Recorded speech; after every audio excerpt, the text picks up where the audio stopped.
Hello student and my dear friends. आज जो हम लोग जो टॉपिक पढ़ रहे थे विलयन की सांद्रता व्यक्त करने की विधियाँ, उसमें जो है हम लोग उसका दूसरा पार्ट पढ़ेंगे विलयन चैप्टर का। ये जो विलयन चैप्टर है, जैसा कि हमने पिछले वीडियो में ही बताया था कि ये जो है कक्षा 9, 11 और 12 तीनों के सिलेबस में है, इसलिए तीनों क्लास के बच्चों के लिए जो है ये बहुत ही इम्पोर्टेंट टॉपिक है। ठीक है, अगर कक्षा 9 का लड़का है तो उसके लिए 11 में भी उपयोग में आएगा और 12 में भी आएगा। ठीक है, तो इसलिए बहुत ही ध्यान से सभी क्लास के जो है बच्चे इसको देखेंगे। पिछले वीडियो में हमने बात की थी जो है विलयन की सांद्रता व्यक्त करने की विधियों में मोलरता पर और मोललता पर। किस पर बात की थी? मोलरता पर यानी मोलरिटी पर और मोलेलिटी पर यानी मोललता पर। आज हम लोग बात करने वाले हैं जो तीसरा है सांद्रता व्यक्त करने की विधियों में, वो है नॉर्मलता। क्या है? नॉर्मलता। नॉर्मलता को जो है कैपिटल एन से डिनोट किया जाता है। अब अगर इसकी परिभाषा लिखनी है तो सबसे पहले इसका सूत्र देख लीजिए, फिर सूत्र के हिसाब से ही परिभाषा बन जाएगी।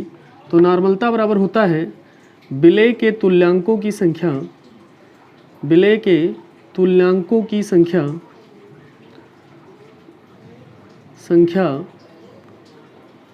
बटे विलयन का आयतन लीटर में, विलयन का आयतन लीटर में।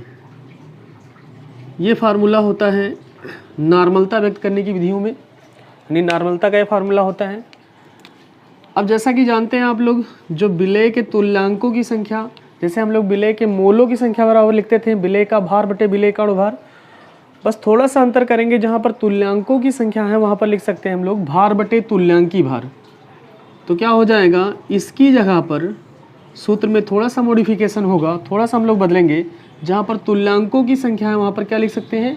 भार बटे तुल्यांकी भार। जैसे हम लोग मोलों की संख्या में क्या लिखते थे? भार बटे अणुभार। तो यहाँ पर लिखेंगे हम लोग विलय का भार यानी कि स्मॉल w बटे विलय का तुल्यांकी भार, विलय का तुल्यांकी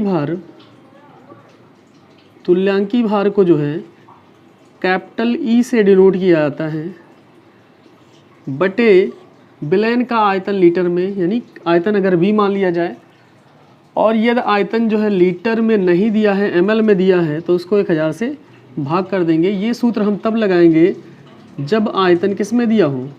ml में दिया हो। आयतन किस में दिया हो? ml में दिया हो।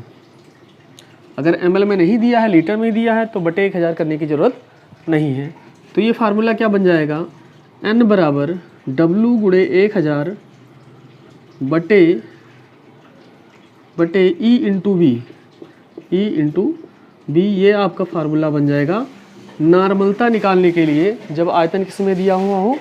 ml में दिया हो। तो ये तो हमने जो है नॉर्मलता का जो वो क्या नाम है फार्मूला है, सूत्र है, वो आप लोगों को बता दिया। अब इसी सूत्र के हिसाब से जो है परिभाषा भी बना सकते हैं इसका। जैसे यहाँ पर विलय के तुल्यांकों की संख्या बटे विलयन का आयतन लीटर में लिखा हुआ है, तो इसकी परिभाषा क्या बनेगी? किसी विलयन के 1 लीटर आयतन में विलीन अथवा घुले हुए विलय के तुल्यांकों की संख्या को उस विलयन की नॉर्मलता कहते हैं। ठीक है, एक बार फिर से देख लीजिए। किसी विलयन के 1 लीटर आयतन में विलीन या घुले हुए विलय के तुल्यांकों की संख्या को उस विलयन की नॉर्मलता कहते हैं। ठीक है, अब एक नई चीज़ यहाँ पर नॉर्मलता में आई है, वो तुल्यांकी भार शब्द आया है। क्या आया है? तुल्यांकी भार आया है। तो तुल्यांकी भार, जैसे हम लोग अणुभार कैसे निकालते थे? अणुभार निकालने के लिए क्या होता था? किसी भी अणु या यौगिक के जितने भी परमाणु होते थे उनके परमाणु भारों को जोड़ लेते थे। ठीक है, अगर किसी को अणुभार निकालने में कोई दिक्कत आ रही हो तो हमने इसके लिए एक वीडियो बनाया हुआ है, वो कक्षा 11 बेसिक केमिस्ट्री के प्ले लिस्ट में मिल जाएगा उनको। ठीक है, अणुभार निकालने वाला शायद पहला या दूसरा ही वीडियो है बेसिक केमिस्ट्री का अणुभार के ऊपर। तो जिस प्रकार से हम लोग अणुभार निकालते थे उसी प्रकार से तुल्यांकी भार नहीं निकाल सकते। तुल्यांकी भार निकालने का अलग कंडीशन होता है।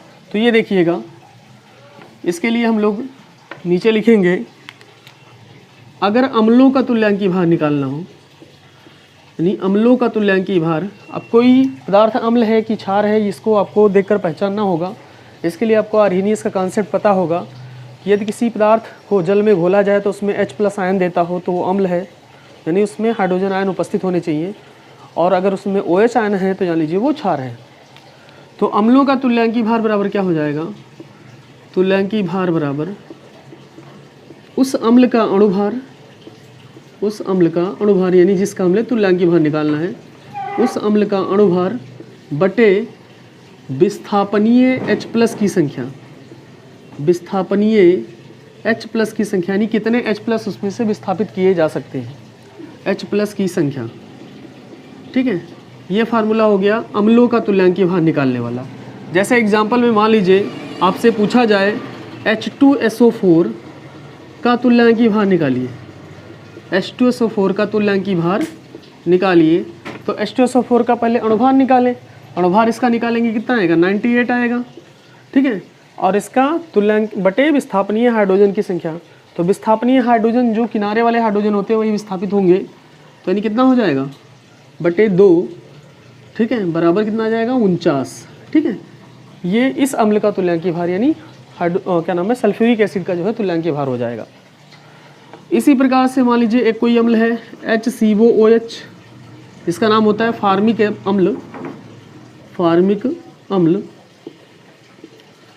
फार्मिक अम्ल का तुल्यांकी भार निकालना है। एग्जाम्पल नंबर 2 है, ये फर्स्ट है।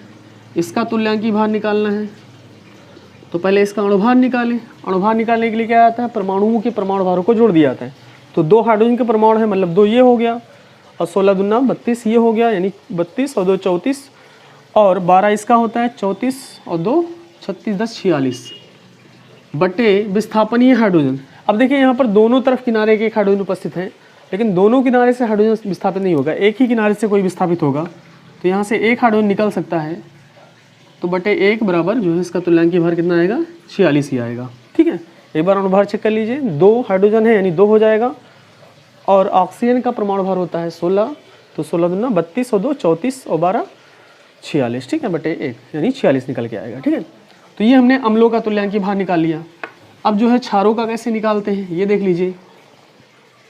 तो अगला है क्षारों का तुल्यांकी भार, क्षारों का तुल्यांकी भार। अब हम लोग क्षार कैसे पहचानेंगे कि कोई क्षार है कि नहीं है, तो इसके लिए हम लोग क्या करेंगे, अगर उसमें OH- उपस्थित आयन है तो जान लीजिए वो क्षार है। जैसे NaOH है, COH का होल टॉयस है, ये सब क्या है, क्षार हैं।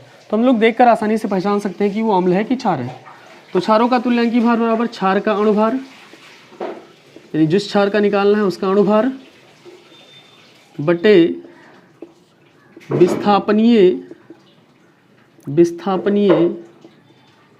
OH- आयन, यानी विस्थापनीय आयन कितने हैं इसमें OH, वो निकालेंगे हम लोग, ये फार्मूला हो जाएगा। अब जैसे एग्जांपल स्वरूप आपसे कह दिया गया कि NaOH का तुल्यांकी भार बताइए, तो NaOH जाहिर सी बात है एक क्षार है क्योंकि इसमें OH है, तो इसका तुल्यांकी भार निकालेंगे तो पहले इसका अणुभार लिख दिया जाए।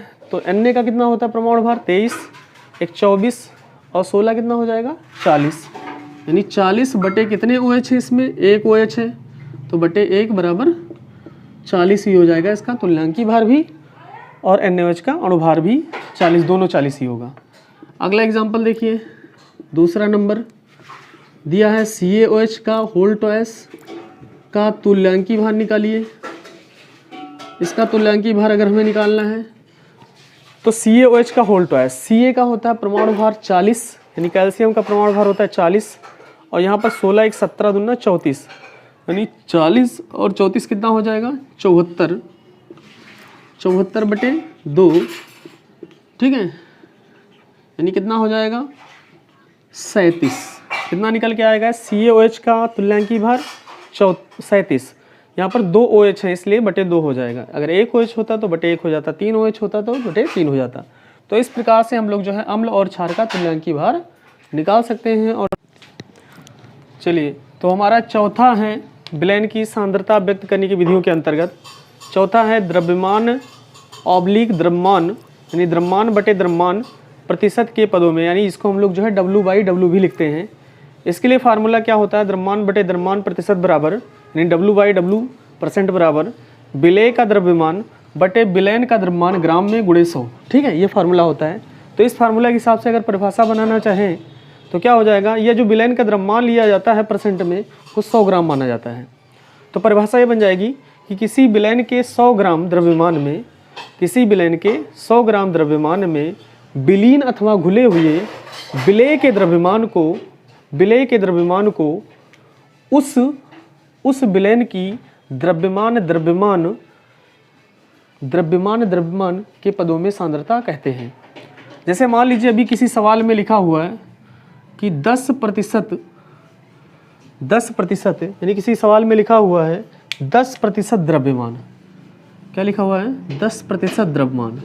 तो इसका मतलब ये समझ लीजिए कि 10% का मतलब ये हुआ कि 10 ग्राम जो है विलेय है, 10 ग्राम क्या है? विलेय है, और 100 ग्राम हमारा विलयन है, क्योंकि जो परसेंट होता है वो 100 ग्राम में ही होता है, यानी 100 में ही होता है। तो 100 ग्राम हमारा क्या है? विलयन है, ठीक है। और अगर विलायक का निकालना चाहे तो विलयन का जो भार होता है वो विलेय और विलायक के भार के बराबर होता है, क्योंकि विलयन में 2 घटक होते हैं, विलेय और विलायक, तो दोनों का योग विलयन के बराबर होता है।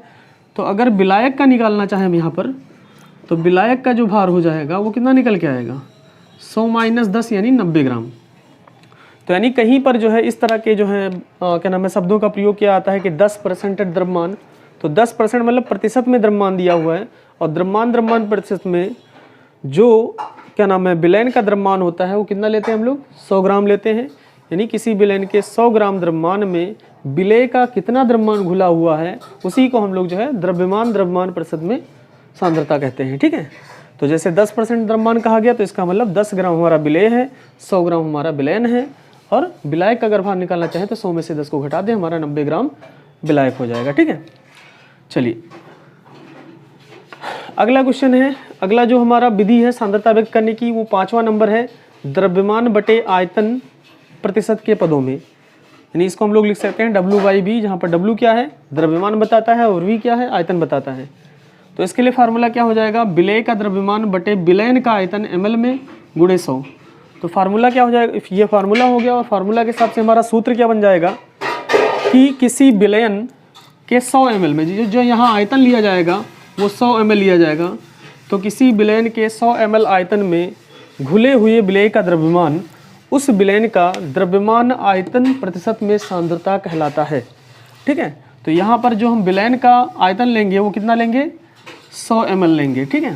तो ये भी ध्यान रखना है, अगर कहीं पर कह दिया जाए कि जो है विलयन के लिए W/V बराबर W/V कितना है? मान लीजिए अगर कहा जाए कि मान लीजिए 15% है, तो इसका मतलब ये समझ लीजिए कि जो 15 है वो विलेय का भार है, और 100 ml जो है वो विलयन का आयतन है, ठीक है। यानी W/V लिखा रहे, और W/W होता तो ये 100 ग्राम हो जाता, ठीक है। विलयन का द्रव्यमान 100 ग्राम हो जाता, और W/V होगा तो विलयन का आयतन 100 ml हो जाता। तो ये थोड़ा सा डिफरेंस है, ये आप लोगों को याद रखना है, ठीक है। तो ये हो गया हमारा, तो 5 तक हो गया, ये आप लोग नोट कर लीजिएगा। अब उसके बाद 6वां नंबर हमारा क्या था? मोल प्रभाज्य के पदों में। मोल प्रभाज्य के पदों में 6वां नंबर है मोल प्रभाज्य के पदों में, या एक और नाम देते हैं मोल प्रभाज्य को हम लोग मोल अंश भी कहते हैं, मोल अंश भी कहते हैं, के पदों में। अब देखिए मोल प्रभाज्य के पदों में कैसे निकालते हैं। तो जो सांद्रता निकाली जाती है मोल प्रभाज्य के पदों में वो विलेय का अलग प्रकार से निकाला आता है, और विलायक का अलग प्रकार से निकाला आता है। तो एक बार विलेय का देख लीजिए, फिर विलायक का उसी प्रकार से हो जाएगा। तो विलेय का मोल प्रभाज्य बराबर, विलेय का मोल प्रभाज्य बराबर होता है विलेय के मोलों की संख्या, विलेय के मोलों की संख्या बटे फिर विलेय के मोलों की संख्या, विलेय के मोलों की संख्या प्लस विलायक के मोलों की संख्या, विलायक के मोलों की संख्या, मोलों की संख्या, ठीक है। ये फार्मूला आपको याद रखना है। ये विलेय का मोल प्रभाव निकल आता है, तो विलेय के मोलों की संख्या ऊपर रहेगी, और नीचे जो है विलयन में जो दोनों घटक होते हैं विलेय और विलायक, दोनों के मोलों की संख्या का योग रहेगा। लेकिन अगर हम जो है विलायक का मोल प्रभाव निकाल रहे हैं, तो विलायक का मोल प्रभाज बराबर क्या होगा, बराबर अगर मान लिया जाए जो विलायक के मोलों की संख्या वो कैपिटल एन है और विलेय के मोलों की संख्या स्मॉल एन है, तो फार्मूला क्या बन जाएगा, विलायक का मोल प्रभाज बराबर, अब ऊपर हम थोड़ा सा डिफरेंस करेंगे, विलायक के मोलों की संख्या को ऊपर कर देंगे, तो कैपिटल एन यानी विलायक के मोलों की संख्या बटे small N plus capital N, यानी नीचे नहीं बदलना है कुछ। अगर हम विलेय का निकाल लें तो ऊपर विलेय के मोलों की संख्या कर देंगे, अगर विलायक का मोल प्रभाव निकाल लें तो ऊपर हम लोग विलायक के मोलों की संख्या कर देंगे। बाकी नीचे दोनों जो है कांस्टेंट रहेंगे, बराबर रहेंगे, समान रहेंगे, चाहे वो विलेय का निकालने हो या विलायक का निकालने हो। तो ये फार्मूला आप लोग याद रखिएगा, ये जो है हम लोग इस फार्मूले के थ्रू जो है विलेय और विलायक का मोल प्रभाव ज्ञात कर सकते हैं। अगर परिभाषा लिखना चाहें तो परिभाषा क्या हो जाएगा कि विलयन के किसी घटक का मोल प्रभाज उस विलयन में उपस्थित उस घटक के मोलों की संख्या तथा विलयन में उपस्थित सभी घटकों के मोलों की संख्या के योग का जो अनुपात होता है उसी को हम लोग उस घटक का मोल प्रभाज कहते हैं। ठीक है, तो इस परिभाषा, इस सूत्र के हिसाब से जो है परिभाषा भी आप लोग जो है बना सकते हैं। अब एक लास्ट और बचा है विलयन की सांद्रता व्यक्त करने की विधियों में, वो क्या है, ग्राम प्रति लीटर सांद्रता के पदों में। क्या है, ग्राम प्रति लीटर सांद्रता के पदों में। सातवां है ग्राम प्रति लीटर सांद्रता, या इसको हमने एक और नाम दिया था सामर्थ्य या शक्ति भी कहा था, सामर्थ्य या शक्ति के पदों में। तो इसके लिए बहुत ही सिंपल सा है, ग्राम प्रति लीटर सांद्रता बराबर होता है विलेय के मोलों की संख्या या ग्राम प्रति लीटर यानी विलेय का भार, विलेय का भार किसमें भाई, ग्राम में, विलेय का भार बटे विलयन का आयतन, बटे विलयन का आयतन, विलयन का आयतन ब्रैकेट में किस में लेंगे हम लोग, लीटर में। तो यही छोटा सा फार्मूला होता है ग्राम प्रति लीटर सांद्रता बराबर, और यहीं से आप ध्यान दे सकते हैं ग्राम प्रति लीटर यानी ग्राम बटे लीटर। तो विलेय का भार हम लोग ग्राम में लेंगे और विलयन का आयतन हम लोग लीटर में लेंगे। यानी परिभाषा क्या बन जाएगी, किसी विलयन के 1 लीटर आयतन में विलीन विलेय की मात्रा या ग्राम भार उस विलयन की ग्राम प्रति लीटर सांद्रता या सामर्थ्य कहलाती है। तो इस प्रकार से आज जो हम लोगों ने जो हमारा टॉपिक बचा था विलयन की सांद्रता व्यक्त करने की विधियों के अंतर्गत, जैसे नॉर्मलता बचा था, द्रव्यमान प्रतिशत के पदों में बचा था, द्रव्यमान आयतन प्रतिशत के पदों में बचा था, ठीक है, मोल प्रभाज के पदों में बचा था, और जो है ग्राम प्रति लीटर सांद्रता के पदों में बचा था। ये जो है समाप्त हो गया। इसकी हमने परिभाषा आप लोगों को बता दी, सूत्र वगैरह बता दिया, समझा दिया, किसका मान किस में रखा जाएगा, सारी बातें। इसमें खासकर तुल्यांकी भार वाला चीज़ बहुत ही इंपॉर्टेंट है, याद रखिएगा, नॉर्मलता वाले सवाल में उसका काफ़ी उपयोग पड़ेगा। तो अगला जो वीडियो पड़ेगा आपका न्यूमेरिकल बेस्ड पड़ेगा, यानी जो हमने 6-7 पढ़ाए हैं आप लोगों को, 7 पढ़ाए हैं सांद्रता व्यक्त करने की विधियों में, इसी 7 टॉपिक पर हम लोग जो है न्यूमेरिकल को अगले वीडियो में जो है सॉल्व करेंगे। इस वीडियो को जो है आप लोग लाइक ज़रूर कर दीजिए, ताकि जो है हमें जो है जो अगला न्यूमेरिकल वाला वीडियो है वो बनाने में थोड़ा सा ठीक प्रकार से मन लगे और मैं बहुत अच्छे प्रकार से जो है अगला वीडियो बना पाऊँ आप लोगों के लिए। ठीक है, अगर वीडियो पसंद आई हो तो लाइक ज़रूर करिएगा। धन्यवाद।